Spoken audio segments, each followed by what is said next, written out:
आज से लगभग 400 साल पहले एक विदेशी कंपनी भारत में व्यापार करने के लिए आई थी। उस कंपनी का नाम था ईस्ट इंडिया कंपनी। ये कंपनी इंग्लैंड की थी और इंग्लैंड के राजा ने भारत में व्यापार करने के लिए इस कंपनी को चार्टर दिया था। तो इंग्लैंड के राजा से चार्टर लेकर ईस्ट इंडिया कंपनी भारत में व्यापार करने के लिए आई। उस समय इस देश में मुगल सम्राट औरंगजेब का शासन चला करता था। इस कंपनी के अधिकारियों ने अपना सबसे पहला व्यापारिक केंद्र बनाने के लिए सूरत में कुछ जमीन ली थी। मुगल सम्राट औरंगजेब ने सूरत में कुछ जमीन जागीर में देकर ईस्ट इंडिया कंपनी का सबसे पहला व्यापारिक केंद्र खुलवा दिया। किसी को यह अंदाजा नहीं था कि जिस ईस्ट इंडिया कंपनी ने सूरत में अपना व्यापारिक केंद्र खोला है, व्यापार के बहाने, उद्योग के बहाने इस देश में कदम रखा है, वही ईस्ट इंडिया कंपनी एक दिन सारे देश को गुलाम बनाएगी। सूरत में ईस्ट इंडिया कंपनी का व्यापारिक केंद्र खुला, उसका व्यापार शुरू हुआ। व्यापार बढ़ते बढ़ते सारे सूरत में फैला। तो पहले ईस्ट इंडिया कंपनी ने सूरत के बाजार पे कब्जा किया और सूरत के बाजार पर कब्जा करने के बाद एक दिन ईस्ट इंडिया कंपनी ने पूरे सूरत पर ही कब्जा कर लिया। जिस तरह से ईस्ट इंडिया कंपनी ने सूरत पे कब्जा किया, ठीक उसी तरीके से ईस्ट इंडिया कंपनी ने हिंदुस्तान के, भारत के तमाम बड़े बड़े शहरों में अपने व्यापारिक केंद्र खोले और उन पर कब्जा किया।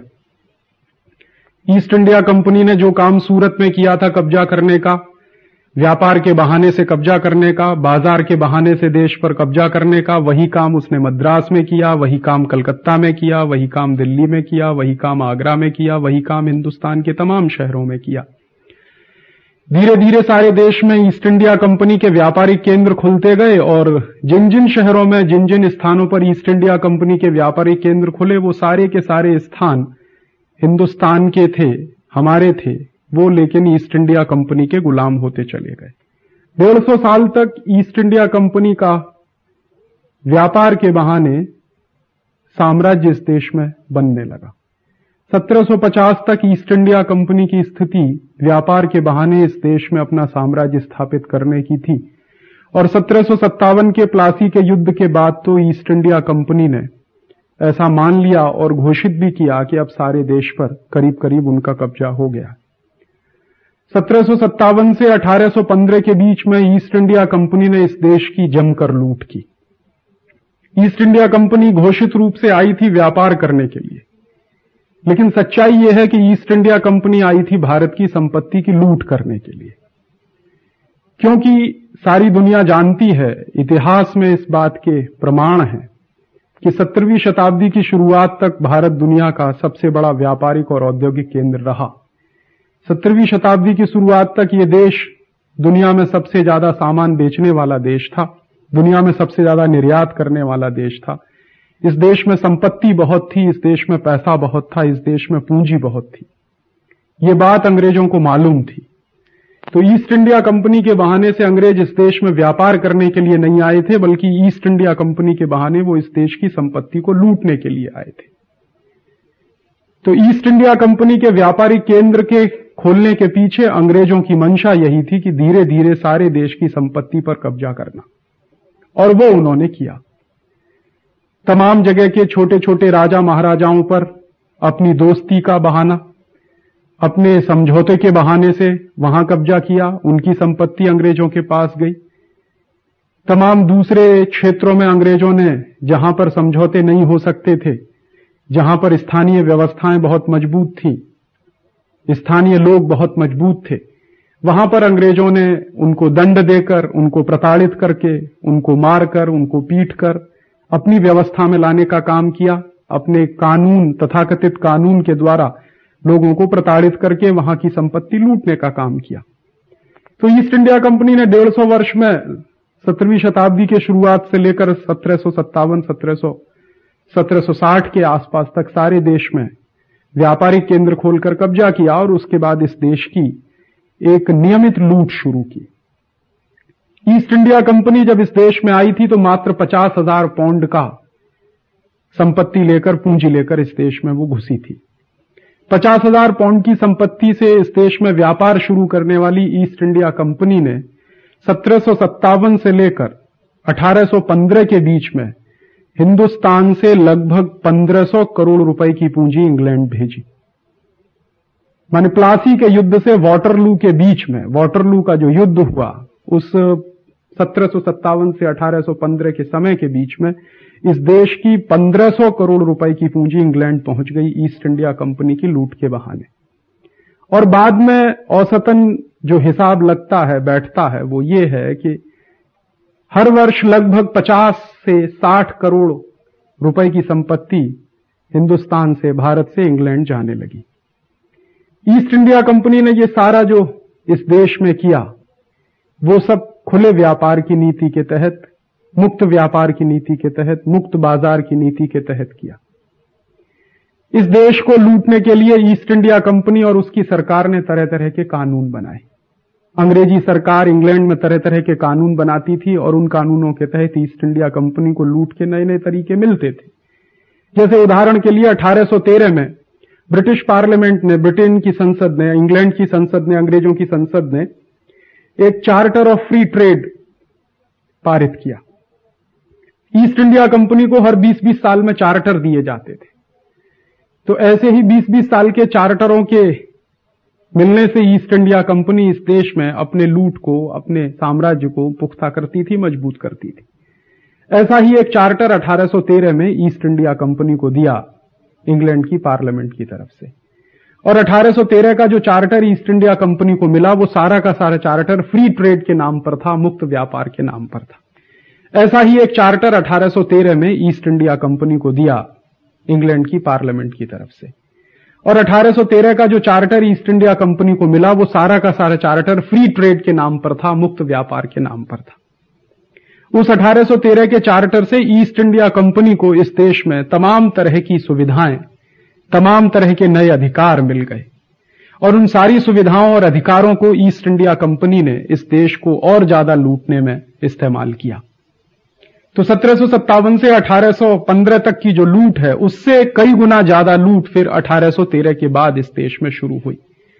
और उस लूट का नतीजा ये था कि जो देश 17वीं शताब्दी के शुरुआत तक दुनिया में सबसे ज्यादा निर्यात करने वाला देश था, बहुत संपत्ति वाला देश था, बहुत संपन्न देश था, बहुत समृद्ध देश था, वो देश 1890 तक आते आते एक भिखारी देश में बदल गया। 1813 में जो चार्टर मिला था ईस्ट इंडिया कंपनी को, उस चार्टर के परिणाम ये हुए कि इस देश के अच्छे वस्त्र उद्योग को ईस्ट इंडिया कंपनी के अधिकारियों ने खत्म कर दिया, समाप्त कर दिया। इस देश की तमाम दूसरी व्यापारिक संस्थाओं को ईस्ट इंडिया कंपनी ने रौंद दिया। इस देश के तमाम दूसरे वस्त्र उद्योग के अलावा जो दूसरे बहुत संपन्न उद्योग थे उनको भी खूब जमकर इस देश में उन्होंने तोड़ा। इस देश की पूरी व्यापारिक और औद्योगिक व्यवस्था को अंग्रेजों ने अपने हिसाब से तोड़ दिया, अपने हिसाब से व्यवस्थित किया, उसको रिकंस्ट्रक्ट कर दिया, सारे देश की अर्थव्यवस्था को बदल के रख दिया अपने निजी स्वार्थ के लिए, अपने निजी पैसे की लूट के लिए। तो 1813 से 1890 के बीच जो लूट हुई वो 1815 से 1757 के बीच की लूट से कई गुना ज्यादा लूट थी। और इसी लूट का पैसा जब इंग्लैंड पहुंचा, लंदन पहुंचा, अंग्रेजों के पास पहुंचा, तो उसी पैसे से कहा जाता है कि इंग्लैंड ने औद्योगिक क्रांति की। बहुत सारे इतिहासकार इस बात को मानते हैं कि अगर भारतवर्ष की लूट ना हुई होती, अंग्रेजों ने भारतवर्ष को ना लूटा होता, तो शायद कभी इंग्लैंड में औद्योगिक क्रांति हो नहीं पाती। तो अंग्रेज आए थे इस देश में लूट के लिए, अंग्रेज आए थे इस देश में संपत्ति ले जाने के लिए। और यह सही बात है कि 14वीं-15वीं शताब्दी तक इंग्लैंड दुनिया में बहुत संपन्न देश नहीं माना जाता था, बहुत गरीब देश था, बहुत पैसा नहीं था, कुछ खास नहीं था उनके पास। तो वो सारी की सारी संपत्ति जो हिंदुस्तान से, भारतवर्ष से इंग्लैंड गई, उसी संपत्ति ने इंग्लैंड को समृद्धशाली बनाया। उसी संपत्ति से इंग्लैंड में औद्योगिक क्रांति की शुरुआत हुई। उसी संपत्ति से उन्होंने टेक्नोलॉजी की दिशा में कुछ नए कदम रखे। तो एक तरफ भारतवर्ष बर्बाद हो रहा था, दूसरी तरफ इंग्लैंड में वैभव बन रहा था। एक तरफ भारत गरीब हो रहा था, दूसरी तरफ इंग्लैंड में संपन्नता बढ़ रही थी। तो भारत के गरीब होने की और इंग्लैंड के संपन्न होने की कहानी को अंजाम देने का काम ईस्ट इंडिया कंपनी ने किया। भारत को गरीब बनाने का काम, इंग्लैंड को अमीर बनाने का काम ईस्ट इंडिया कंपनी के द्वारा किया गया। और यह सारा का सारा देश के लोगों को धोखे में रखकर मुक्त व्यापार के नाम पर इस देश के साथ इतना बड़ा धोखा हुआ। किसी तरह इस देश में जब लोगों को समझ में आने लगा कि ईस्ट इंडिया कंपनी इस देश में व्यापार के बहाने लूट रही है, इस देश को गुलाम बना रही है, और 1858 में तो अंग्रेजों की बाकायदा सरकार यहां चलने लगी थी इस देश में। 1857 तक इस देश में ईस्ट इंडिया कंपनी का शासन चलता था। फिर 1858 से इस देश में ईस्ट इंडिया कंपनी का शासन बदलकर सीधे अंग्रेजों का शासन इस देश में स्थापित हो गया। तब इस देश के लोगों को अंदाजा लगने लगा कि ये अंग्रेज इस देश में व्यापार करने नहीं आए हैं, ईस्ट इंडिया कंपनी व्यापार करने नहीं आई है, इस देश को लूटने के लिए आई है। और उस लूट के खिलाफ इस देश के लोग संगठित होने लगे, उनमें चेतना आने लगी। जब देश के लोगों में चेतना आई, अंग्रेजों के खिलाफ लोग संगठित हुए, तो इस देश में एक बहुत बड़ा स्वाधीनता संग्राम शुरू हुआ। 1857 में उसकी शुरुआत हुई। हालांकि यह स्वाधीनता संग्राम छिटपुट तरीके से सारे देश में उसके पहले भी चलता रहा। जहां जहां लोगों की शक्ति थी, क्षमता थी, लोग लड़ते थे, और जहां संभव होता था वहां अंग्रेजों को पीट भी लेते थे, अंग्रेजों को मार भी लेते थे। लेकिन 1857 से सारे देश में अंग्रेजों के खिलाफ बगावत की एक आवाज शुरू हो गई, और उस बगावत के बढ़ते बढ़ते कदम 1890 तक और मजबूत हुए। 20वीं शताब्दी के शुरुआत में बाकायदा इस देश में स्वदेशी आंदोलन चला। 1905 में अंग्रेजों ने बंगाल का विभाजन किया, लॉर्ड कर्जन ने बंगाल का विभाजन किया, उसके विरोध में सारे देश में स्वदेशी का आंदोलन चला। और उस स्वदेशी की आंदोलन की ताकत इतनी ज्यादा थी कि 1911 में आकर अंग्रेजी सरकार को बंगाल का विभाजन वापस लेना पड़ा। इतिहास में ऐसी बहुत कम घटनाएं हैं जो घटना 1911 में इस देश में घटित हुई कि पहले बंगाल का विभाजन किया और उसके बाद बंगाल का विभाजन वापस हुआ। इसी स्वदेशी आंदोलन ने सारे देश के लोगों को एक सूत्र में बांधने का काम किया। इस देश के महान नेताओं ने, लोकमान्य तिलक, गोपाल कृष्ण गोखले, महात्मा गांधी, और महात्मा गांधी के पहले दयानंद सरस्वती की श्रेणी के और दूसरे तमाम महान विभूतियां इस देश में जब लगी आंदोलन के क्षेत्र में, तो इस देश के लोग संगठित होने लगे। इसी के साथ साथ इस देश में चंद्रशेखर आजाद, भगत सिंह, सुभाष चंद्र बोस, खुदीराम बोस, तात्या टोपे, झांसी की रानी लक्ष्मीबाई जैसे वीर पुरुषों की, महिलाओं की टोलियां भी इस देश में आजादी के लिए सक्रिय होती रहीं और समय समय पर अपने योगदान करती रही। 1947 में यह देश आजाद हुआ एक लंबी लड़ाई के बाद। 90 साल की लड़ाई 1857 से 1947 तक इस देश में लगातार लड़ी गई। उसके पहले भी लड़ाई चलती रही, लेकिन 1857 से 1947 का समय तो बहुत महत्वपूर्ण रहा इस देश के आजादी के इतिहास में। 1947 में हम आजाद हुए एक ईस्ट इंडिया कंपनी की गुलामी से, अंग्रेजों की गुलामी से। लेकिन आज बहुत दुख है और दुर्भाग्य है हम सबका कि आजादी के 50 साल बीतने के बाद फिर से इस देश में हजारों विदेशी कंपनियां आ गई। पहले एक ईस्ट इंडिया कंपनी आई थी इस देश में व्यापार करने, उसने इस देश को 250 वर्षों तक खूब जमकर लूटा, एक अच्छे खासे संपन्न समृद्ध देश को भिखारी और गरीब देश में बदल दिया। अब 4000 से ज्यादा विदेशी कंपनियां इस देश में आ गई हैं लूटने के लिए। सन 1991 के बाद से एक नया नारा इस देश में दिया गया है, उदारीकरण का, ग्लोबलाइजेशन का, लिबरलाइजेशन का। इस उदारीकरण और ग्लोबलाइजेशन, लिबरलाइजेशन के बाद तो विदेशी कंपनियों के आने की संख्या बहुत तेजी से बढ़ी है। 1991 से पहले 1947 से 1991 के बीच में जितनी विदेशी कंपनियां इस देश में नहीं आई, उससे ज्यादा विदेशी कंपनियां 1991 से 1996 के बीच में आ चुकी हैं। हजारों हजार विदेशी कंपनियों के साथ समझौते हो रहे हैं। इस देश में ऐसा लगता है कि सारा का सारा राजनीतिक तंत्र विदेशी कंपनियों के लिए पलक पांवड़े बिछाकर काम कर रहा है। कोई भी व्यक्ति इस देश में प्रधानमंत्री बनता है, वित्त मंत्री बनता है, किसी प्रदेश का मुख्यमंत्री बनता है, तो सबसे पहला काम वो ये करता है, विदेशी कंपनियों को बुलाने के लिए या तो विदेश जाता है, या तो हिंदुस्तान में ही बयान देकर, भारतवर्ष में ही बयान देकर, प्रेस कॉन्फ्रेंस करके वो कहता है कि विदेशी कंपनियों का इस देश में खुला स्वागत है। इस देश को लूट की खुली छूट के लिए फिर से छोड़ दिया गया है। जो गलती 16वीं शताब्दी में, 17वीं शताब्दी के शुरुआत में औरंगजेब से हुई थी कि उसने ईस्ट इंडिया कंपनी को व्यापार करने के लिए इस देश में जगह दी, वही गलतियां आज फिर दोहराई जा रही हैं कि ईस्ट इंडिया कंपनियों को, ईस्ट इंडिया कंपनियों से भी ज्यादा ताकतवर दूसरी विदेशी बहुराष्ट्रीय कंपनियों को इस देश में बुलाया जा रहा है। इन विदेशी कंपनियों को बुलाने के पीछे कुछ तर्क दिए जाते हैं। इस देश में जो विदेशी कंपनियों के समर्थक लोग हैं, इस देश में जो बहुराष्ट्रीय कंपनियों के समर्थक लोग हैं, वो कुछ तर्क देते हैं। उनमें से सबसे पहला तर्क है कि विदेशी कंपनियां आएंगी, बहुराष्ट्रीय कंपनियां आएंगी तो देश में पूंजी आएगी, पैसा आएगा, क्योंकि इस देश में पूंजी की कमी है, पैसे की कमी है, संपत्ति की कमी है। दूसरा तर्क यह दिया जाता है कि विदेशी कंपनियां आएंगी तो इस देश में उच्च तकनीकी आएगी, उच्च तकनीकी आएगी, उसके साथ साथ इस देश में क्वालिटी के सामान मिलेंगे। विदेशी कंपनियां आएंगी तो हाई टेक्नोलॉजी आएगी, उच्च तकनीकी आएगी, अच्छी तकनीकी आएगी तो अच्छे क्वालिटी के सामान मिलेंगे। तीसरा तर्क यह दिया जाता है कि जब विदेशी कंपनियां आएंगी तो इस देश में रोजगार बढ़ेगा। इस देश में बेरोजगारी बहुत है, बेरोजगारी बहुत है, उसके कारण से गरीबी भी बहुत है। तो तीसरा तर्क यह दिया जाता है कि जब विदेशी कंपनियां आएंगी तो इस देश में रोजगार बढ़ेगा, रोजगार बढ़ेगा तो गरीबी दूर हो जाएगी। और चौथा तर्क यह दिया जाता है कि चूंकि विदेशी कंपनियां हमेशा उच्च तकनीकी लेके आती हैं, क्वालिटी के सामान बनाती हैं, इसलिए इस देश का निर्यात भी बहुत तेजी से बढ़ जाएगा। इन चारों तर्कों को देखना चाहिए। भारत के तमाम शोध संस्थानों द्वारा समय समय पर किए गए अध्ययन, भारत सरकार के तमाम मंत्रियों द्वारा समय समय पर संसद में दिए गए जवाबों के आधार पर ये बातें पता चलती हैं कि विदेशी कंपनियां या विदेशी कंपनियों को जिन तर्कों के लिए बुलाया जाता है वो उससे बहुत दूर है। अभी हाल में उदाहरण के लिए पार्लियामेंट में, संसद में एक सवाल पूछा गया कि विदेशी कंपनियों के माध्यम से पिछले 5-6 वर्षों में कितनी पूंजी आई है इस देश में। जब से उदारीकरण, लिबरलाइजेशन, ग्लोबलाइजेशन की नीतियां हुई हैं, विदेशी कंपनियों को बुलाने के लिए सारी सुविधाएं दी गई हैं, तब से इस देश में कितनी विदेशी पूंजी आई है, यह सवाल संसद में पूछा गया। और संसद में पूछे गए इस सवाल का जवाब जब सरकार के मंत्री द्वारा दिया गया तो भारत सरकार के मंत्री के दिए हुए जवाब के आधार पर जो आंकड़ा मिला वो ये था कि जुलाई 1991 से लेकर नवंबर 1996 तक इस देश में विदेशी कंपनियों के माध्यम से 92,556 करोड़ रुपए के विदेशी पूंजी निवेश के प्रस्ताव स्वीकृत किए गए।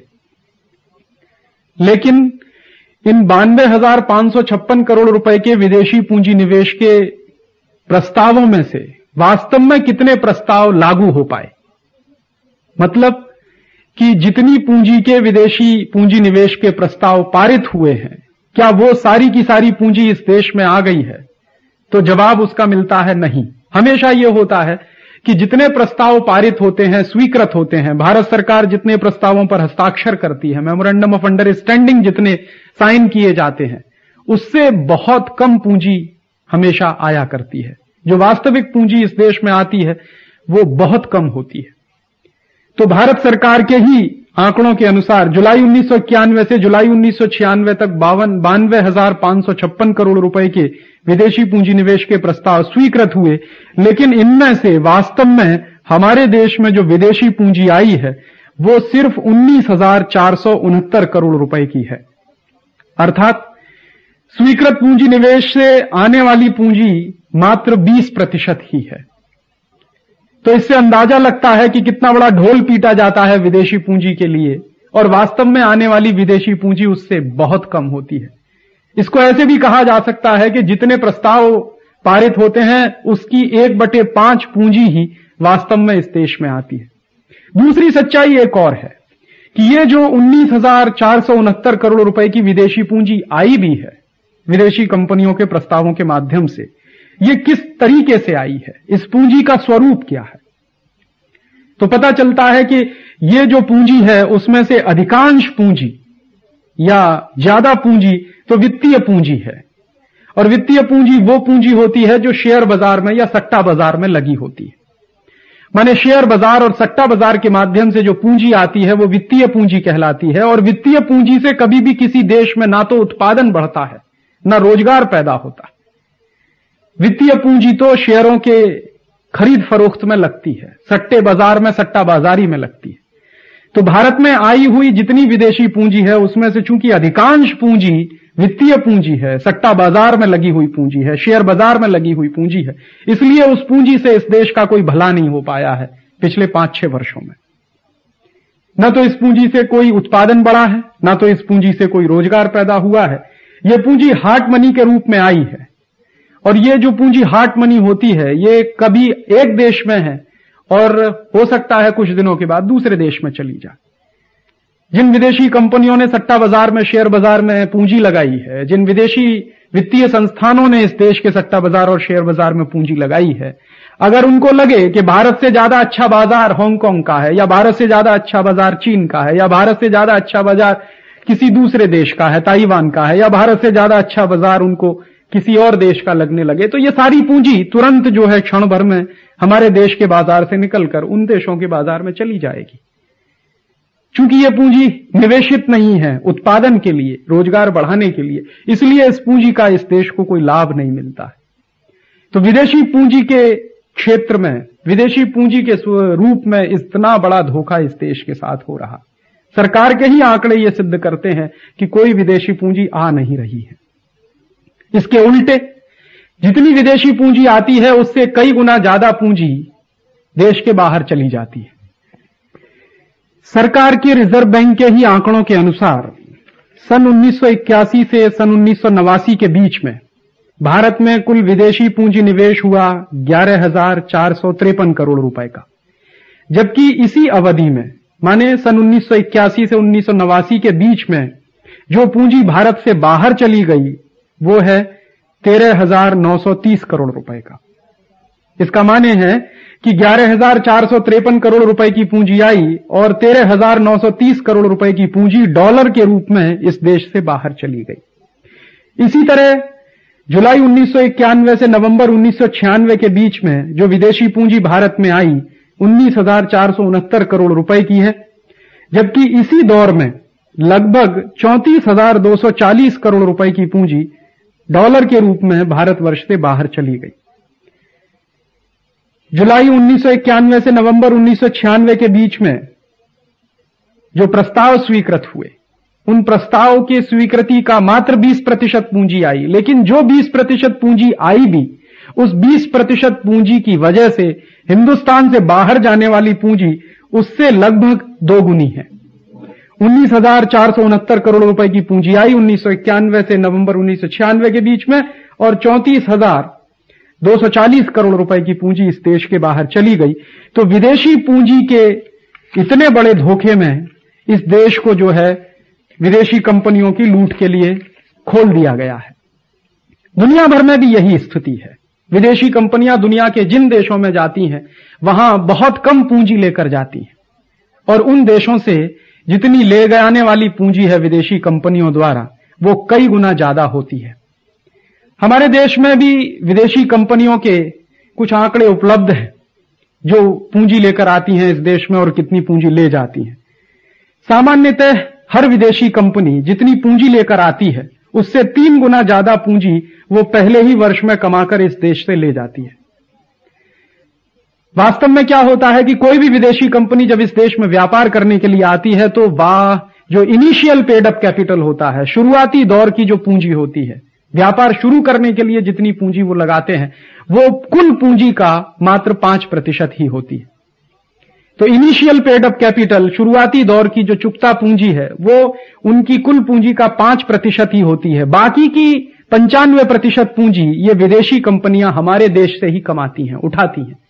जैसे वो शेयर बाजार में अपने शेयर्स फ्लोट करती हैं, वो शेयर बाजार के माध्यम से अपने डिबेंचर्स फ्लोट करती हैं, डिबेंचर्स उनके बाजार में बिकते हैं, शेयर्स उनके बाजार में बिकते हैं। हमारे ही देश के वित्तीय संस्थानों से कर्जा लेती हैं, हमारे ही सरकार के दूसरे विभागों से कर्ज लेती है। तो अपने देश से लाने वाली पूंजी उनकी मात्र 5% होती है और 95% पूंजी वो हमारे ही देश से लेती। तो वास्तव में बाहर से आने वाली पूंजी कुल पूंजी की तुलना में बहुत कम होती है। और जबकि ये विदेशी कंपनियां मुनाफा कमाना शुरू करती हैं तो अपनी लाई हुई पूंजी का कई गुना मुनाफा वो पहले ही वर्ष में कमा के ले जाती हैं। कुछ कंपनियों के उदाहरण दिए जा सकते हैं। बंबई के स्टॉक एक्सचेंज मार्केट के जो आंकड़े हैं उनके आधार पर यह कहा जा सकता है। उदाहरण के लिए हिंदुस्तान लीवर नाम की एक कंपनी है जो हॉलैंड की है, हमारे देश में सन 1933 में आई थी व्यापार करने के लिए। तो जब यह कंपनी हमारे देश में व्यापार करने के लिए आई सन 1933 में, उस समय इस कंपनी ने मात्र 24 लाख रुपए की पूंजी लगाई है। माने इस कंपनी का हमारे देश में इनिशियल पेड अप कैपिटल, शुरुआती दौर की जो चुकता पूंजी है वो मात्र 24 लाख रुपए की है। जबकि आज इस कंपनी ने जो कमाई की है हमारे देश से, जो मुनाफा कमाया है, उसके आधार पर जो इस कंपनी की संपत्ति बनी है वो लगभग 563 करोड़ रुपए की है। माने मात्र 24 लाख रुपए से धंधा शुरू करने वाली हिंदुस्तान लीवर कंपनी के पास आज 563 करोड़ रुपए से ज्यादा की संपत्ति है और यह कंपनी प्रतिवर्ष 240 करोड़ रुपए का मुनाफा नेट प्रॉफिट के रूप में कमाती है। पिछले साल 1995-1996 की जो बैलेंस शीट है इस कंपनी की, जो एनुअल रिपोर्ट है, उसके आधार पर इस कंपनी ने 240 करोड़ रुपए का नेट प्रॉफिट कमाया। इससे अंदाजा लग सकता है कि सन 1933 से यह कंपनी काम कर रही है। इसका माने इस कंपनी को हिंदुस्तान में काम करते हुए, भारत में काम करते हुए लगभग 65 वर्ष हो गए। 65 वर्ष से यह कंपनी हमारे देश में मुनाफा कमा रही है और 65 वर्ष से जो मुनाफा यह कमा कर ले गई होगी वो 24 लाख रुपए का कई हजार गुना बैठेगा, अगर यह हिसाब निकाला जाए तो। क्योंकि इस कंपनी ने 24 लाख रुपए से व्यापार शुरू किया। अपने देश हॉलैंड से यह 24 लाख रुपए की पूंजी इस देश में लेकर आई थी और आज इसने 563 करोड़ रुपए की संपत्ति तो हमारे देश में बना ली है। तो जो संपत्ति इस देश के बाहर चली गई होगी वो कितनी होगी, इससे अंदाजा लगाया जा सकता है। इसी तरह से अमेरिका की एक कंपनी है कोलगेट पामोलिव। यह हमारे देश में सन 1937 से व्यापार कर रही है और सन 1937 में जब इस कंपनी ने हमारे देश में व्यापार शुरू किया तब इसने 1,50,000 रुपए की पूंजी लगाई।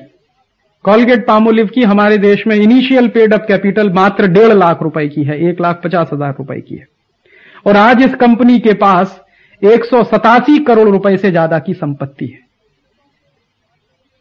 1996 की इस कंपनी की वार्षिक रिपोर्ट के अनुसार इस कंपनी का एक साल का नेट प्रॉफिट, एक साल का शुद्ध लाभ 77 करोड़ रुपए के आसपास है। माने 1.5 लाख रुपए से व्यापार शुरू करने वाली कंपनी आज 77 करोड़ रुपए का मुनाफा एक वर्ष में इस देश से कमा रही है और उनके पास 187 करोड़ की संपत्ति जमा हो चुकी है। इसी तरह से बाटा इंडिया लिमिटेड एक कंपनी है। यह कंपनी सन 1931 में भारत में व्यापार करने के लिए आई थी और 70 लाख रुपए से इस कंपनी ने व्यापार शुरू किया है। 70 लाख रुपए से व्यापार शुरू करने वाली बाटा कंपनी की आज सारे देश में 115 करोड़ रुपए से ज्यादा की संपत्ति है। सीवा गाएगी एक स्विस कंपनी है, स्विस विदेशी कंपनी है, स्विस मल्टीनेशनल कंपनी है इस देश में। वो 1947 में इस देश में व्यापार करने के लिए आई और 1947 में व्यापार शुरू करने वाली इस सीवा गाएगी कंपनी ने इनिशियल पेड अप कैपिटल के रूप में मात्र 48 लाख रुपए इस देश में लगाया है और 48 लाख रुपए से व्यापार शुरू करने वाली इस सीवा गाएगी कंपनी के पास आज 176 करोड़ रुपए से ज्यादा की भी संपत्ति है। इस कंपनी का पिछले साल का मुनाफा, 1996 का मुनाफा लगभग 23 करोड़ रुपए का है। तो 48 लाख से व्यापार शुरू किया और 23 करोड़ रुपए प्रतिवर्ष यह कंपनी मुनाफा कमाती है। ऐसे ही जॉनसन एंड जॉनसन एक अमेरिका की कंपनी है, 1957 से इस देश में व्यापार कर रही है। 24 लाख रुपए की पूंजी इसने लगाई है और करोड़ों रुपए की पूंजी यह कंपनी इस देश से बाहर ले जा चुकी है। करोड़ों रुपए की संपत्ति इस कंपनी ने भी इस देश में बना रखी है। ऐसे ही एक कंपनी है हेक्स्ट, ये जर्मनी की कंपनी है, 1956 से इस देश में व्यापार कर रही है और 1956 में इस कंपनी ने 2 करोड़ 72 लाख रुपए का इनिशियल पेड अप कैपिटल लगाया है इस देश में, शुरुआती पूंजी लगाई है। लेकिन आज इस कंपनी के पास 218 करोड़ रुपए की संपत्ति जमा हो चुकी है। तो लगभग 2 करोड़ 72 लाख से व्यापार शुरू करने वाली हेक्स्ट कंपनी 218 करोड़ रुपए की संपत्ति की मालिक है इस समय देश में। ऐसे ही एक कंपनी है बायर, इसने भी 1957 में व्यापार शुरू किया। 3 करोड़ 59 लाख रुपए के इनिशियल पेड अप कैपिटल से इसने व्यापार शुरू किया और आज इस कंपनी के पास 144 करोड़ रुपए की संपत्ति जमा हो चुकी है। जर्मन रेमेडीज नाम की एक कंपनी है, 1949 में इस देश में उसने काम शुरू किया 64 लाख रुपए की शुरुआती पूंजी से, इनिशियल पेड अप कैपिटल से, और आज इस कंपनी के पास लगभग 50 करोड़ रुपए से ज्यादा की संपत्ति है। एक ताजा उदाहरण है पेप्सी कोला का। यह कंपनी अमेरिका से आई है और पेप्सी कोला ने 90 के दशक में इस देश में 40 करोड़ रुपए से व्यापार शुरू किया है। 40 करोड़ रुपए से व्यापार शुरू करने वाली पेप्सी कोला का एक साल का मुनाफा, पिछले साल का मुनाफा लगभग 240 करोड़ रुपए का। तो इससे अंदाजा लग सकता है कि ये विदेशी कंपनियां बहुत थोड़ी सी पूंजी लेकर आती हैं और उससे कई गुना ज्यादा पूंजी ये हमारे देश की लेकर चली जाती है। तो वास्तव में पूंजी इन कंपनियों के द्वारा हमारे देश में आ नहीं रही है, बल्कि इन कंपनियों के द्वारा हमारी पूंजी इस देश के बाहर जा रही है। यही काम ईस्ट इंडिया कंपनी करती थी। मात्र 50,000 पाउंड से व्यापार शुरू किया और 60 करोड़ रुपए की पूंजी 60 करोड़ की संपत्ति वो एक साल में इस देश से बाहर ले जाती थी औसतन। 250 साल तक उसने इस देश को लूटा। अंदाजा लगाया जा सकता है कि कितने हजार करोड़ रुपए की संपत्ति ईस्ट इंडिया कंपनी ले गई होगी।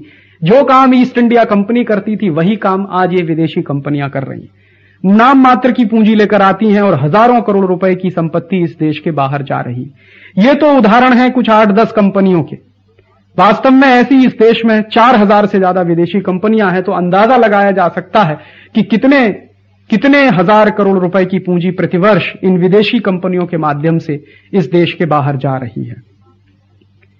दूसरी बात, दूसरा तर्क पर मैं ये कहना चाहता हूं कि जब भी विदेशी कंपनियों के बारे में ये कहा जाता है कि ये आएंगी तो उच्च तकनीकी लेके आएंगी, ये आएंगी तो इस देश में क्वालिटी के सामान मिलेंगे, ये तर्क बहुत ही गलत है, एकदम झूठ है। कोई भी विदेशी कंपनी इस देश में बहुत उच्च तकनीकी लेके आती नहीं। माने जीरो टेक्नोलॉजी, जहां पर कोई उच्च तकनीकी की जरूरत नहीं है, ऐसे क्षेत्रों में विदेशी कंपनियों ने ज्यादा व्यापार किया और ये पिछले 50 साल का अनुभव यही कहता। हमारे यहां कोई भी विदेशी कंपनी ऐसी टेक्नोलॉजी लेकर नहीं आती जो टेक्नोलॉजी अप टू डेट हो। माने जो टेक्नोलॉजी आज यूरोप में या अमेरिका में या दुनिया के तमाम विकसित देशों में लेटेस्ट मानी जाती हो, ऐसी लेटेस्ट टेक्नोलॉजी लेके कभी कोई विदेशी कंपनी हमारे देश में काम करने नहीं आती। अधिकांश विदेशी कंपनियां जो इस देश में आई हैं वो क्या कर रही हैं? आलू के चिप्स बेच रही हैं, टमाटर की चटनी बेच रही हैं, चिप्स बेच रही हैं, चॉकलेट बेच रही हैं, टॉफी बेच रही हैं, डबल रोटी बनाकर बेच रही हैं, बोतल में पानी भर के बेच रही हैं। अभी तो कुछ कंपनियों ने मसाले बेचना शुरू कर दिया है। एक विदेशी कंपनी ने तो नमक बेचना शुरू कर दिया अन्नपूर्णा के नाम से। अब ये पूछा जा सकता है कि ये आलू का चिप्स, टमाटर की चटनी, आम का अचार या मसाले या बोतल में पानी भर के बेचना या चॉकलेट बेचना या बिस्कुट बेचना या डबल रोटी बेचना या कॉस्मेटिक्स के आइटम, सौंदर्य प्रसाधन के आइटम बेचना, ये कौन सी टेक्नोलॉजी है? दुनिया भर में ये सारे के सारे सामान शून्य तकनीकी के सामान माने जाते हैं, जीरो टेक्नोलॉजी के सामान माने जाते हैं। तो ज्यादा विदेशी कंपनियां तो इस देश में इसी क्षेत्र में आ रही हैं। और विदेशी कंपनियां ये जीरो टेक्नोलॉजी या शून्य तकनीकी के क्षेत्र में ही क्यों आती हैं? उसका कारण यह है कि यह क्षेत्र एक ऐसा क्षेत्र है जहां पर मुनाफे की गुंजाइश बहुत होती है। बहुत कम पूंजी से बहुत ज्यादा मुनाफा इस क्षेत्र से कमाया जा सकता है। कई बार लोगों को यह भ्रम रहता है कि ये विदेशी कंपनियां हैं जो भारी टेक्नोलॉजी लेके आती हैं। ये भ्रम जो है अब टूटना ही चाहिए। कोई भी विदेशी कंपनी कभी कोई भारी या लेटेस्ट टेक्नोलॉजी लेकर इस देश में आती नहीं है। उसके कई बार लोगों को यह भी भ्रम होता कि ये विदेशी कंपनियां आती हैं तो टेक्नोलॉजी के साथ साथ हमको क्वालिटी देती हैं। कोई क्वालिटी नहीं है। कई बार तो ये कंपनियां जहर बेचती हैं क्वालिटी के नाम पर। जैसे उदाहरण के लिए पेप्सी कोला या कोका कोला नाम की 2 विदेशी कंपनियां इस देश में आई हैं। दोनों अमेरिका से आई हैं और ये दोनों अमेरिका से आने वाली कंपनियां इस देश में क्या बेच रही हैं? इस देश में बोतल में पानी भर के बेच रही हैं सॉफ्ट ड्रिंक के नाम पर। ये बोतल में भर के पानी जो बेचा जाता है, ये बोतल में भरा हुआ पानी जहर है। क्यों? क्योंकि ये जितने सॉफ्ट ड्रिंक पेप्सी कोला या कोका कोला जैसे बनते हैं, जितने ठंडे पेय पदार्थ बनते हैं पेप्सी कोला या कोका कोला के, इन सभी ठंडे पेय पदार्थों में sodium benzoate, potassium sorbate, phosphoric acid, citric acid, butylated hydroxy anisole, beta carotene, ऐसे तमाम खतरनाक रासायनिक पदार्थों का इस्तेमाल किया जाता है। और ऐसे तमाम खतरनाक रासायनिक पदार्थों का इस्तेमाल करके ही पेप्सी कोला, कोका कोला जैसे ठंडे पेय पदार्थ बनते हैं। ये सभी रासायनिक पदार्थ धीमे जहर माने जाते हैं और ये सभी ऐसे रासायनिक पदार्थ हैं जो कैंसर जैसी गंभीर बीमारियां पैदा करते हैं। तो कैंसर जैसी गंभीर बीमारियां पैदा करने वाले सामानों को मिलाकर जो पानी बेचा जा रहा है सॉफ्ट ड्रिंक के नाम पर, ठंडे पेय के नाम पर, वो क्वालिटी कैसे हो सकता है? दूसरी बात, शरीर विज्ञान के अनुसार हमेशा यह होता है कि कार्बन डाइऑक्साइड गैस शरीर में से बाहर निकाली जाती है और ऑक्सीजन गैस हम सांस के द्वारा शरीर में अंदर ले जाते हैं। लेकिन ये जितने सॉफ्ट ड्रिंक हैं, जितने ठंडे पेय पदार्थ हैं, ये सब के सब कार्बन डाइऑक्साइड से बनते हैं। इनको तकनीकी भाषा में कार्बोनेटेड वाटर भी कहा जाता है, माने कार्बन डाइऑक्साइड मिले हुए पानी है ये सब के सब। शरीर विज्ञान कहता है कि कार्बन डाइऑक्साइड को शरीर के बाहर निकालना चाहिए, ऑक्सीजन को अंदर ले जाना चाहिए। लेकिन जो भी लोग ये ठंडे पेय पदार्थ पीते हैं, सॉफ्ट ड्रिंक पीते हैं, वो शरीर विज्ञान का उल्टा काम करते हैं, माने कार्बन डाइऑक्साइड वो अंदर ले जाते हैं। और ये कार्बन डाइऑक्साइड ही है जो आपके गले के नीचे उतरते ही आपकी नाक में सनसनी पैदा करती है, माथे में सनसनी पैदा करती है, खट्टी खट्टी डकारें आती हैं। अक्सर लोग कहा करते हैं कि सॉफ्ट ड्रिंक पीते ही गले में सनसनी पैदा होती है, नाक में सनसनी पैदा होती है, दिमाग में सनसनी पैदा होती है। ये क्यों होती है? ये इसलिए है कि आप कार्बन डाइऑक्साइड पी रहे हैं, आप जहर पी रहे हैं। और जब भी शरीर में इस तरह के जहरीले पदार्थ आप डालेंगे तो शरीर की अपनी स्वाभाविक प्रतिक्रिया होती है, और वो स्वाभाविक प्रतिक्रिया के तहत ही शरीर मना करता है कि आप इनको मत पीजिए, लेकिन आप इनको जो है क्वालिटी प्रोडक्ट मानकर पीते चले जाते हैं। तो सच्चाई तो कुछ उल्टी ही है।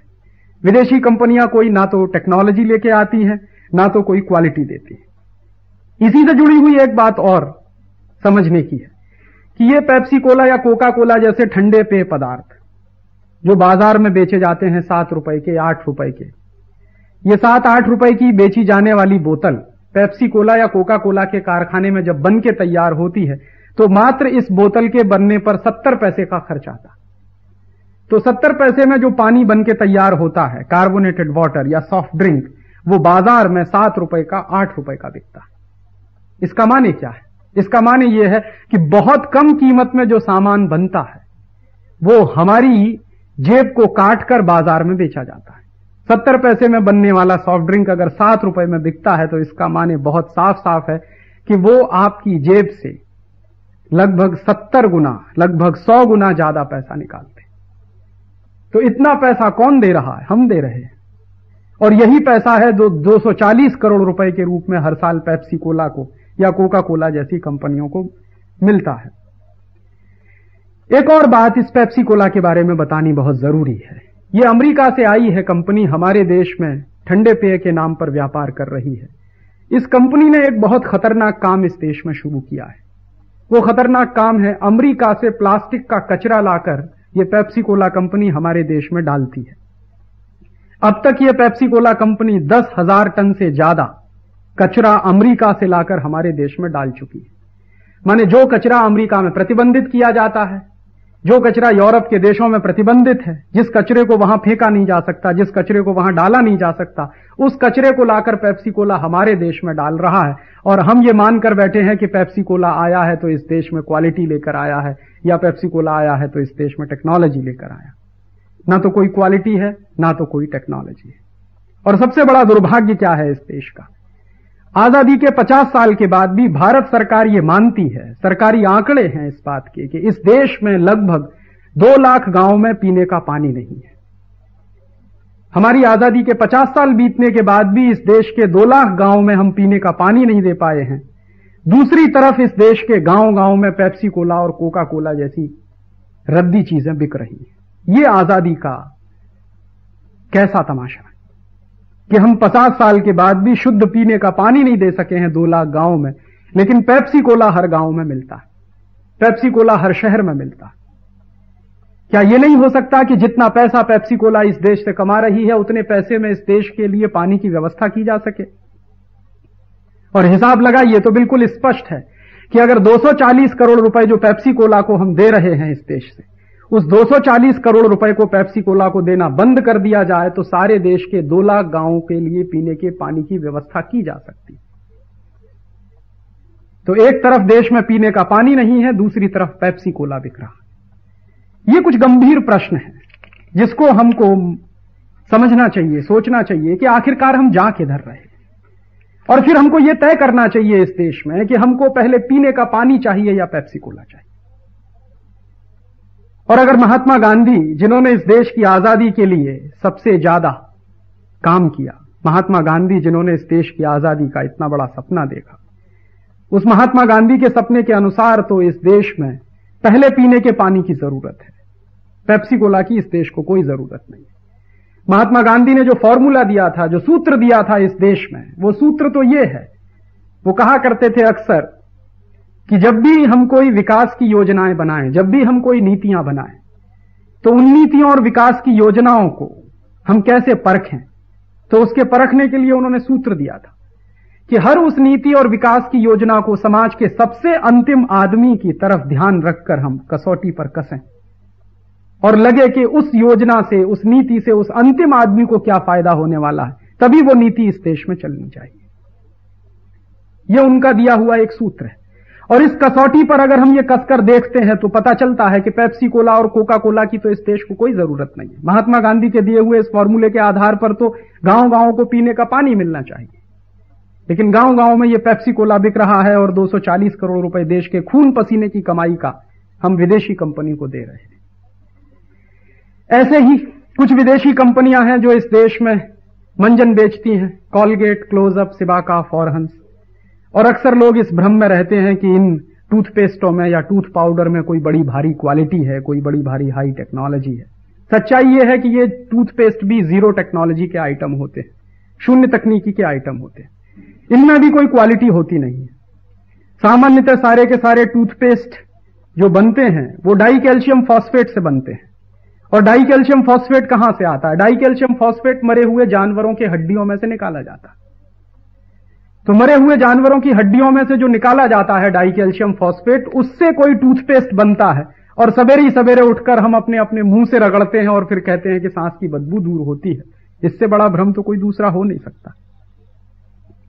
यह तो बहुत बड़ा भ्रम है, टेक्नोलॉजी का भ्रम है, यह बहुत बड़ा भ्रम है, क्वालिटी का भ्रम है।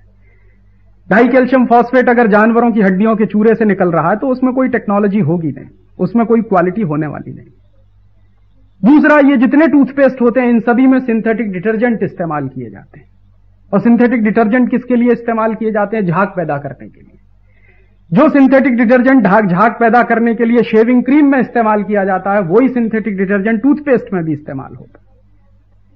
शेविंग क्रीम का फॉर्मूला और टूथपेस्ट का फॉर्मूला करीब करीब एक ही है।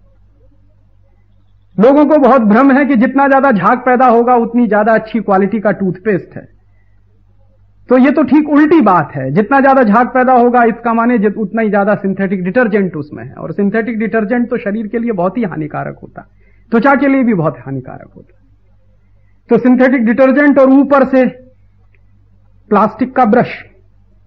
दुनिया के सारे बड़े डेंटिस्ट इस बात को कहते हैं कि प्लास्टिक के जो ब्रश होते हैं, नया नया प्लास्टिक का ब्रश अगर आप खरीद कर लाएं और उस प्लास्टिक के ब्रश से आप मंजन करना शुरू करें, पेस्ट करना शुरू करें, तो 3-4 दिन के बाद उस प्लास्टिक के ब्रश में तमाम तरह के कीटाणु पैदा हो जाते हैं, और चाहे आप उसको 50 बार धोइए तो भी वो खत्म नहीं होते।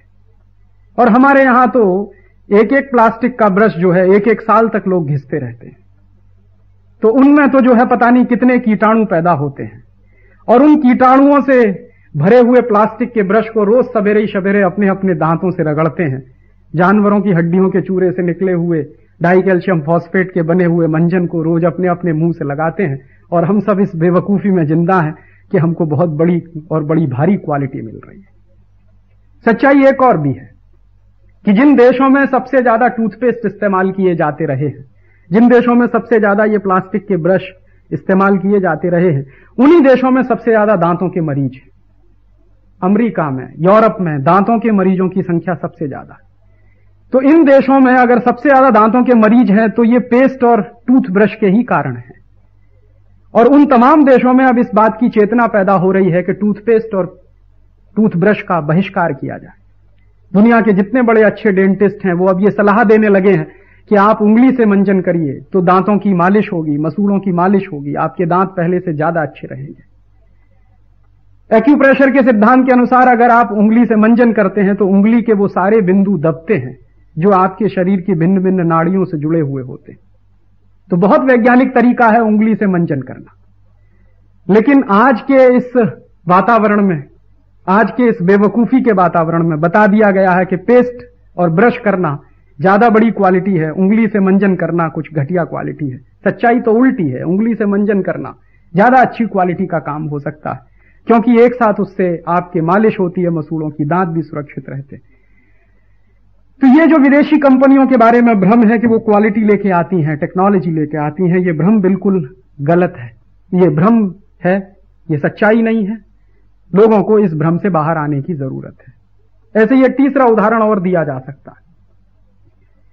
ये सच है, सब जानते हैं कि आज से 20-25 साल पहले तक इस देश में कोई चाय नहीं पीता था, कॉफी नहीं पीता था, क्योंकि इस देश की परंपरा में, इस देश की संस्कृति में चाय और कॉफी जैसी चीजें तो बहुत रद्दी चीजें मानी जाती। लेकिन इन विदेशी और बहुराष्ट्रीय कंपनियों की विज्ञापनबाजी ने आज देश के घर घर में चाय पिलाना शुरू कर दिया है, कॉफी पिलाना शुरू कर दिया। विज्ञान की जानकारी के अनुसार चाय में टैनिन नाम का जहरीला पदार्थ होता है और कॉफी में कैफीन नाम का जहरीला पदार्थ होता है। तो आप जितनी बार चाय पिएंगे, जितनी बार कॉफी पिएंगे, उतनी ही बार आपके शरीर में टैनिन जाएगा, उतनी ही बार आपके शरीर में कैफीन जाएगा। और ये टैनिन और कैफीन दोनों ही कैंसर पैदा करने वाले पदार्थ हैं। अगर ज्यादा मात्रा में आपके शरीर में चले जाएं तो कैंसर हो सकता है। तो इस देश में तो बहुत बड़ा भ्रम फैलाया जा रहा है। चाय का विज्ञापन करके विदेशी कंपनियां घर घर को चाय पिलाने में लगी हुई हैं। और उससे भी बड़ी एक और सच्चाई यह है कि कोई भी विदेशी कंपनी इस देश में चाय बनाती नहीं है। चाय इस देश के बागानों में पैदा होती है, यहां के मजदूर चाय पैदा करते हैं, यहां के किसान चाय पैदा करते हैं। विदेशी कंपनियां उस चाय को खरीदती हैं और वो सिर्फ अपने डिब्बे में पैक करके अपने डिब्बे में उसको भर के हमको बेचती हैं और उससे कई गुना ज्यादा मुनाफा कमाती हैं जिस दाम पर वो चाय इस देश के किसानों से खरीदती हैं।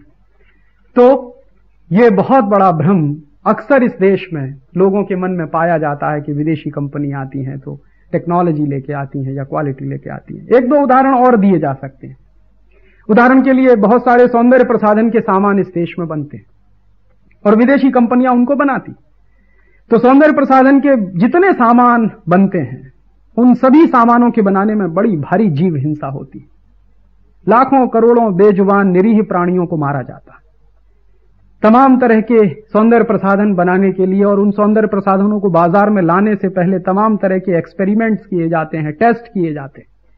तो उन एक्सपेरिमेंट्स करने में, टेस्ट करने में, वो प्रयोग करने में लाखों करोड़ों बेजुबान प्राणी, निरीह प्राणी मारे जाते हैं। तो लाखों करोड़ों बेजुबान और निरीह प्राणियों को मारकर जो सामान बनते हैं वो सौंदर्य प्रसाधन कैसे हो सकते हैं?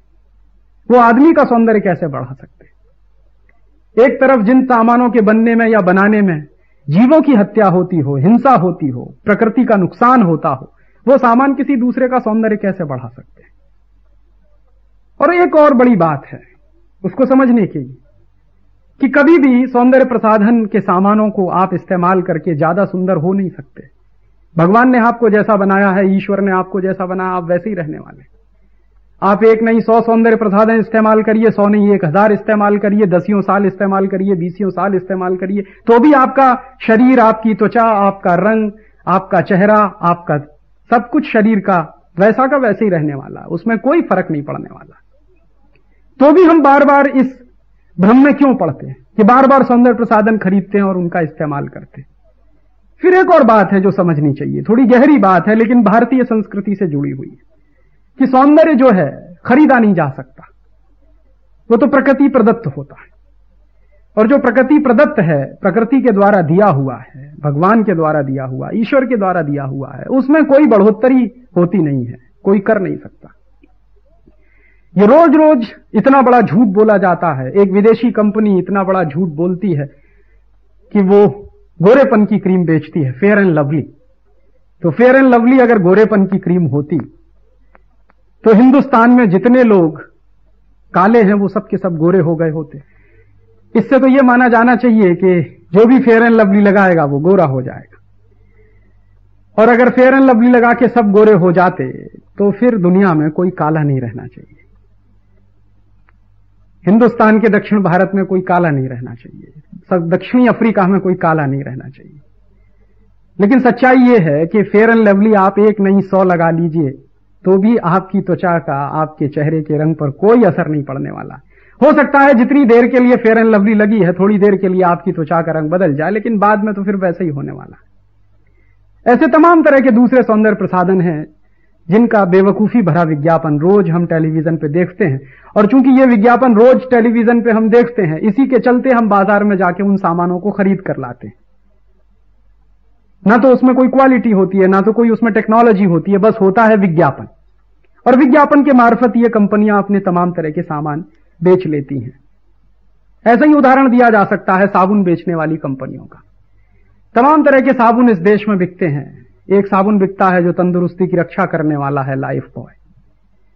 इस देश में कहा जाता है कि लक्स जो है फिल्मी सितारों का सौंदर्य साबुन है। इस देश में और तमाम ऐसे साबुन बनते हैं। सच्चाई तो यह है कि ये फिल्मी सितारे साबुनों से बहुत कम नहाया करते हैं। ये तो कुछ प्राकृतिक तरीकों से, चंदन के पाउडर से या हल्दी के पाउडर से या उबटन बनाकर या ऐसे तमाम सामान इस्तेमाल करके उन सब से नहाते हैं। ज्यादा फिल्मी सितारे तो साबुन इस्तेमाल करते नहीं, और अगर ज्यादा साबुन इस्तेमाल किया जाए तो त्वचा तो खराब ही हो जाती है। त्वचा की जो शाइनिंग है, त्वचा की जो चमक होती है, त्वचा के ऊपर जो मेलानिन नाम का तत्व होता है वो तो कम ही होता जाता है। जितना ज्यादा साबुन लगाएंगे उतना ज्यादा तो वो खत्म ही होता जाता है। इसलिए त्वचा की खराबी तो उसमें है ही।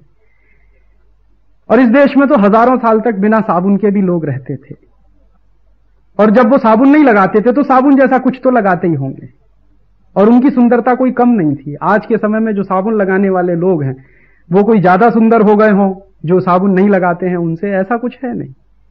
तो ये सुंदरता का तो भ्रम पैदा कर रही है। कोई भी विदेशी कंपनी अपने किसी भी सौंदर्य प्रसाधन के माध्यम से किसी को सुंदर बनाने का दावा करती है तो वो बहुत बड़ा झूठ है, और इन सब झूठ के खिलाफ तो इस देश में लोगों को आवाज उठानी ही चाहिए। जो लोग इस झूठ के नाम पर लुट रहे हैं, अपनी जेब कटवा रहे हैं, अपना पैसा दे रहे हैं, उनको इस बारे में गंभीरता से सोचना चाहिए। उच्च तकनीकी और क्वालिटी के नाम पर इन कंपनियों के पास कुछ नहीं है सिवाय विज्ञापनबाजी के। शुद्ध रूप से इन कंपनियों के विज्ञापन बिकते हैं इस देश में, ब्रांड नेम बिकता है, और उस ब्रांड नेम को स्थापित किया जाता है विज्ञापन के द्वारा। एक एक कंपनी के एक एक सामान का दिन में 10 बार, 15 बार, 20 बार टेलीविजन पे विज्ञापन आता है, रेडियो पे आता है, अखबारों में आता है, पत्रिकाओं में छपता है, बड़े बड़े होर्डिंग्स पे लगा रहता है। एक ही एक विज्ञापन हम दिन में कम से कम 10 बार सुनते हैं, 10 बार देखते हैं, 10 बार पढ़ते हैं, तो हमारे दिमाग में वो बैठ जाता है। और बचपन से 3 साल का, 2 साल का, 1 साल का बच्चा टेलीविजन पर वही देखता है, वही सुनता है, बड़ा होता है वही से विज्ञापन देखकर सुनकर, तो उसको भी वो नाम याद हो जाते हैं। तो चूंकि विज्ञापन के नाम आदमी के दिमाग में बैठ जाते हैं, तो इसलिए उन विज्ञापनों के नाम के बैठ जाने के दम पर ही ये कंपनियां अपना सामान बेचती है। एक सच है, वो सच ऐसा है कि अगर किसी बात को, चाहे वो झूठ ही क्यों ना हो, बार बार कहा जाए, लगातार कहा जाए, कई बार कहा जाए, तो कुछ दिन के बाद, कुछ समय के बाद लगने लगता है कि यही सच है। ऐसा ही होता है। ये विदेशी कंपनियां विज्ञापनों के माध्यम से बहुत बड़ा झूठ रोज बोलती हैं, बार बार बोलती हैं, लगातार बोलती हैं, और उस झूठ को सुनते सुनते सुनते सुनते छोटे छोटे बच्चे से लेकर बड़ों तक के दिमाग में यही बैठ जाता है कि शायद यही सच है। हालांकि वो सच नहीं होता, वो झूठ ही होता है। और उसी झूठ के भ्रम, उसी झूठ की बेवकूफी में हम अपनी जेब कटवाते हैं और देश के हजारों करोड़ रुपए की संपत्ति देश के बाहर इन विदेशी कंपनियों का सामान खरीद कर भिजवाते हैं कि विदेशी कंपनियां इस देश में क्वालिटी देती हैं, टेक्नोलॉजी लेके आती हैं। न तो कोई क्वालिटी देती है, न टेक्नोलॉजी लेकर आती हैं।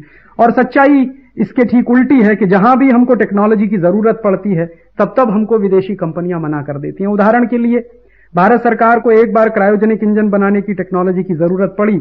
अमेरिका की तमाम कंपनियों से उसके समझौते करने की कोशिश की गई। अमेरिका ने साफ साफ मना कर दिया कि वो क्रायोजेनिक इंजन की कोई टेक्नोलॉजी भारत सरकार को नहीं देगा। भारत सरकार निराशा में आकर फिर सोवियत संघ के पास गई, और सोवियत संघ की एक एजेंसी है ग्लोब कॉस्मोस, उसके साथ भारत सरकार का समझौता हुआ।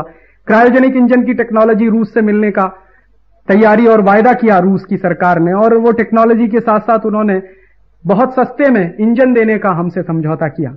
लेकिन जैसे ही ये टेक्नोलॉजी रूस से मिलने की तैयारी शुरू हुई तो अमेरिका की कंपनियों ने और अमेरिका की सरकार ने भारत पर दबाव डालना शुरू किया कि हम रूस से वो क्रायोजेनिक इंजन की टेक्नोलॉजी ना लें। पहले भारत सरकार जब अमेरिका से वो मांग रही थी तो अमेरिका ने दिया नहीं। फिर हम जब रूस से वो लेने की कोशिश करने लगे और रूस से वो टेक्नोलॉजी हमको मिलने वाली है तो अमेरिका की सरकार ने उसमें अड़ंगा लगाना शुरू कर दिया। ठीक इसी तरह से सुपर कंप्यूटर के बारे में कहा जा सकता है। अमेरिका की सरकार ने और अमेरिका की किसी भी कंपनी ने हमको सुपर कंप्यूटर नहीं दिया, और हिंदुस्तान के वैज्ञानिकों ने रात दिन मेहनत करके इस देश में सुपर कंप्यूटर तैयार किया। जो सबसे पहला सुपर कंप्यूटर परम नाम का इस देश में बना, वो इसी देश के वैज्ञानिकों ने तैयार किया। हमारे सैटेलाइट कम्युनिकेशन के क्षेत्र में जितनी टेक्नोलॉजी इस देश में विकसित हो रही है वो सब की सब इस देश के वैज्ञानिकों की प्रतिभा का प्रमाण है। इस देश के वैज्ञानिक टेक्नोलॉजी पैदा करने में, जो सच में टेक्नोलॉजी है, वहां पर लगे हुए हैं, क्योंकि वास्तविक टेक्नोलॉजी कभी कोई विदेशी कंपनी देती नहीं है और कभी कोई देश दूसरे देश को अपनी कोई लेटेस्ट टेक्नोलॉजी देता नहीं है। इसलिए इस भ्रम से हमको बाहर निकल आना चाहिए कि विदेशी कंपनियां हमको टेक्नोलॉजी देती हैं या क्वालिटी देती हैं। आज हम फिर से विदेशी कंपनियों की गुलामी में फंस रहे हैं। पहले तो एक ईस्ट इंडिया कंपनी की गुलामी थी, लेकिन आज 4000 से भी ज्यादा विदेशी कंपनियों की गुलामी है। अंग्रेजों के जमाने में तो हम मात्र शारीरिक रूप से ही गुलाम थे, लेकिन आज हम मानसिक गुलामी में फंसते जा रहे हैं। आज की इस नई गुलामी से बाहर निकलना ही होगा।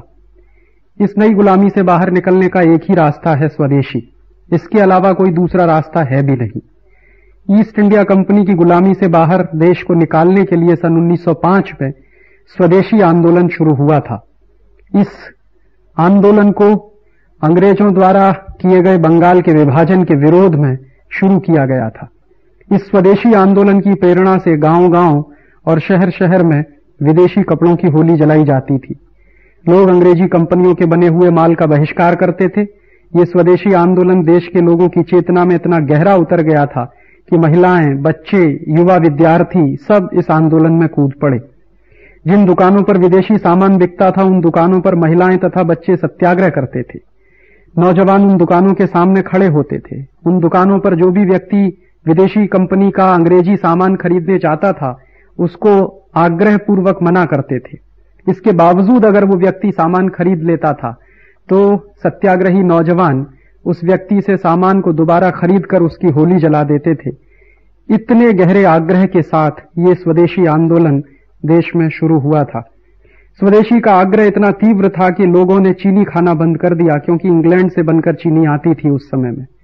बंगाल के बहुत से मिठाई बनाने वालों ने चीनी से मिठाई बनाना बंद कर दिया था। हजामत बनाने वाले नाइयों ने अंग्रेजी ब्लेड से हजामत बनाना बंद कर दिया, क्योंकि उस समय के सारे ब्लेड इंग्लैंड से आते थे। पंडित और पुरोहित ऐसे विवाह करने से इनकार कर देते थे जिन विवाहों में वर और वधू विदेशी कपड़े पहने होते थे। बहुत सारे घरों में तो ऐसे नमक का भी बहिष्कार किया गया जो इंग्लैंड से बनकर भारत में बिकने के लिए आता था। इस स्वदेशी आंदोलन ने सारे देश में लोगों को आंदोलित किया। इसी आंदोलन की सफलता के रूप में सन 1911 में अंग्रेजों को बंगाल का विभाजन वापस लेना पड़ा। इस स्वदेशी आंदोलन की नींव पर ही भारत के स्वाधीनता संग्राम के तमाम आंदोलन चले। दूसरा ऐसा ही एक उदाहरण जापान का दिया जा सकता है। दूसरे विश्व युद्ध में अमेरिका ने 2 परमाणु बम गिराकर हिरोशिमा और नागासाकी को तहस नहस कर दिया। दूसरे विश्व युद्ध में शामिल होने पर जापान की अर्थव्यवस्था भी बुरी तरह से बर्बाद हो गई। जापान दुनिया का सबसे अधिक कर्जदार देश बन गया। इन हालातों से जापान को बाहर निकालने के लिए स्वदेशी की भावना का जापानी लोगों में प्रचार किया गया। स्वदेशी भावना का आंदोलन चलाने वाले जापानी लोगों में टागुची नाम के व्यक्ति ने काफी महत्वपूर्ण भूमिका निभाई। सन 1965 के बाद से जापान की तस्वीर बदलने लगी। जो जापान दुनिया का सबसे ज्यादा कर्जदार देश हो गया था, वही जापान फिर स्वावलंबी और स्वाभिमानी देश बनकर खड़ा होने लगा। और आज का जो जापान हमारे सामने है, वह वहां के स्वदेशी आंदोलन की सफलता का ही प्रमाण है। जापानी जनता आज भी विदेशी कंपनियों के सामानों का बहिष्कार करती है। जापान के पास कोई बहुत बड़ी मात्रा में प्राकृतिक संपदा नहीं है, लेकिन जापानी लोगों में जो राष्ट्रनिष्ठा है, देशभक्ति है, आत्मगौरव है, उसी के चलते आज जापान ऐसा बना है। रूस में भी आज स्वदेशी आंदोलन चलाया जा रहा है। रूस के तो राष्ट्रपति अपनी सरकार के साथ मिलकर इस आंदोलन को चला रहे हैं। रूस की अर्थव्यवस्था को पिछले 5-7 वर्षों में बहुराष्ट्रीय कंपनियों ने बहुत बुरी तरह से बर्बाद कर दिया है।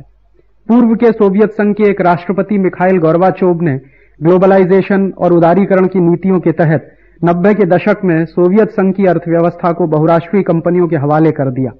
उसी का परिणाम है कि एक समय का शक्तिमान राष्ट्र आज बदहाल देश बन गया है। आज के रूस को इस बर्बादी से बाहर निकालने के लिए रूसी राष्ट्रपति बोरिस येल्सिन ने स्वदेशी आंदोलन शुरू किया है। अमेरिका में भी 18वीं शताब्दी के शुरुआत में स्वदेशी आंदोलन चला। इतिहासकार फॉकनर ने अमेरिका के स्वदेशी आंदोलन के बारे में लिखा है कि अंग्रेजों से अमेरिकियों की लड़ाई शुरू होने के पहले अमेरिकी लोगों ने अंग्रेजी माल का बहिष्कार शुरू किया। अमेरिका में इंग्लैंड का बनाया हुआ ऊनी और सूती कपड़ा बहुत बड़ी मात्रा में बिकता था।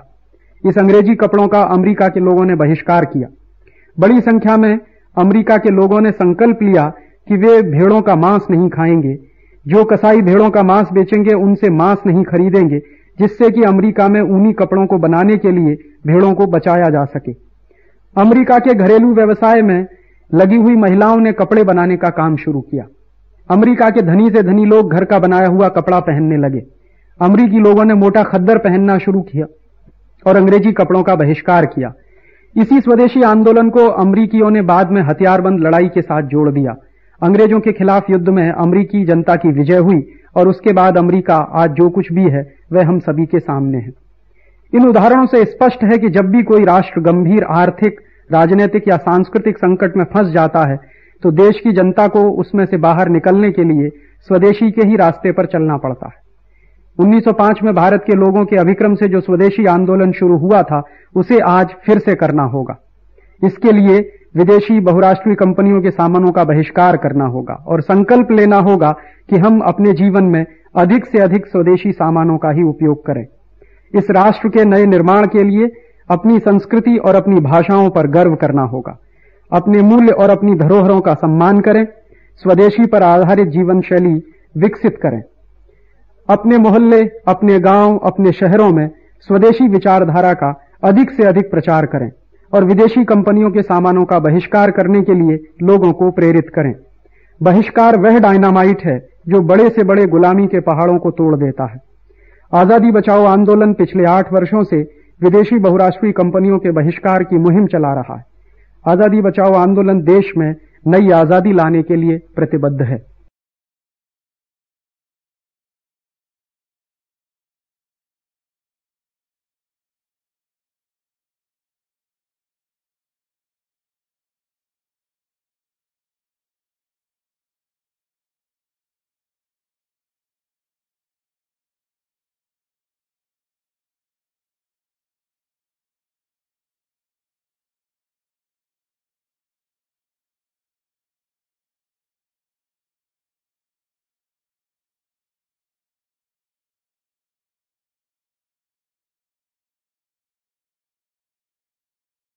दोस्तों, सबसे पहले तो चैनल सब्सक्राइब करें, फिर लाइक, कमेंट और शेयर करें। और हाँ, हमारा एंड्रॉयड ऐप डाउनलोड करना ना भूलें।